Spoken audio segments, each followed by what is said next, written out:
Good morning, all. Paul from CamelbackTrading.org coming to you this Monday morning, September 22nd. We're looking at Window Trader's market profile of the ES and NQ. So, a couple of important things to talk about. All right, and then we'll go over the chart. So, is today going to be a potential day of consolidation, which would be healthy after that run-up on Friday? Remember, all-time highs, ES, NQ, righty, Dow. Or is it something more with potential excess at the all-time high in ES and in NQ? We went out with a price probe, which we're down below. Now, remember, markets don't turn overnight. So the first step for a bear would be to put the daily back to balance, which could potentially be done with an inside day, or for sure to take out Friday's low. Now again, for those of you who have followed me, I'm not a proponent of stoking fires and fear-mongering or anything else. This market is still very strong. Okay, prior to this morning's opening, we're up on every time frame on these three indices. So even if you take out Friday's low, all you're doing is creating a balance on the daily. It's all baby steps. From there, you would have to see, do you come out of that balance back to bull, or do you come out of that balance to bear? Again, baby steps. So the first step is the daily to put into balance.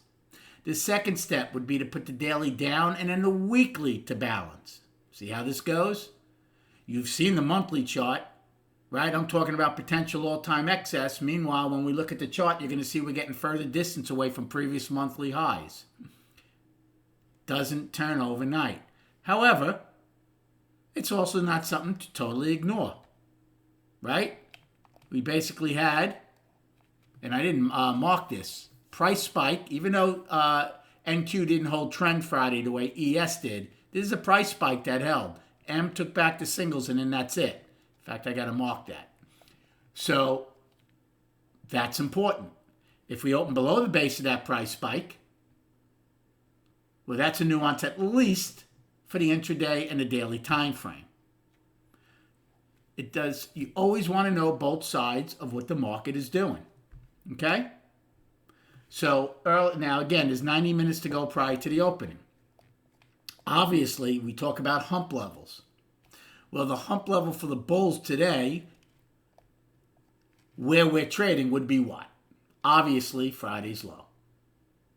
You would probably, now, if the overnight low stays above Friday's low, then you would say the overnight low first. Because if you get the overnight low, odds get much better to what? Take out Friday's low. So your first levels of defense for the bulls would be the overnight low, because it would also defend value, because it's in value right now. Look at NQ's overnight low. Can't make this up. Right at value low. So that would be the first defense. Second would be Friday's low. Now, if you're a bear,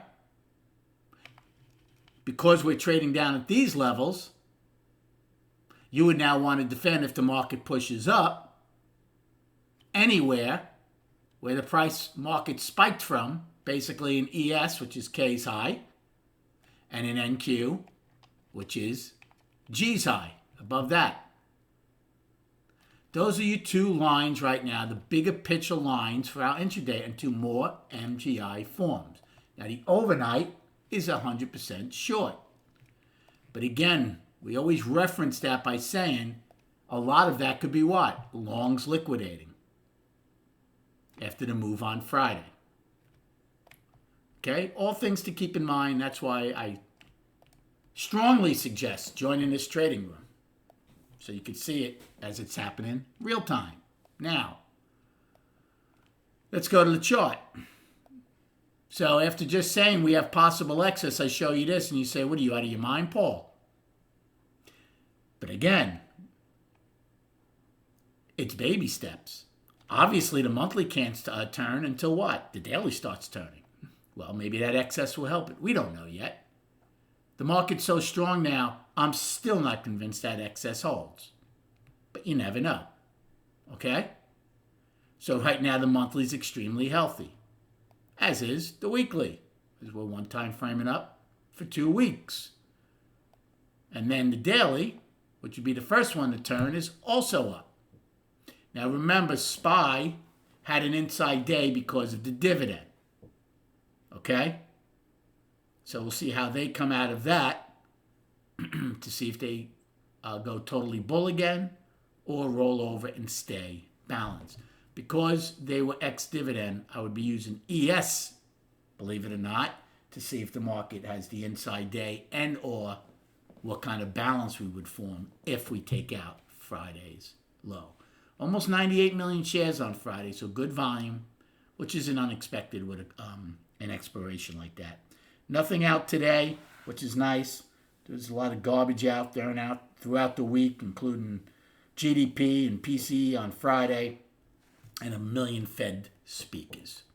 Thank you again so much for liking and subscribing to this channel. Good luck trading today, and we'll recap at 4 p.m.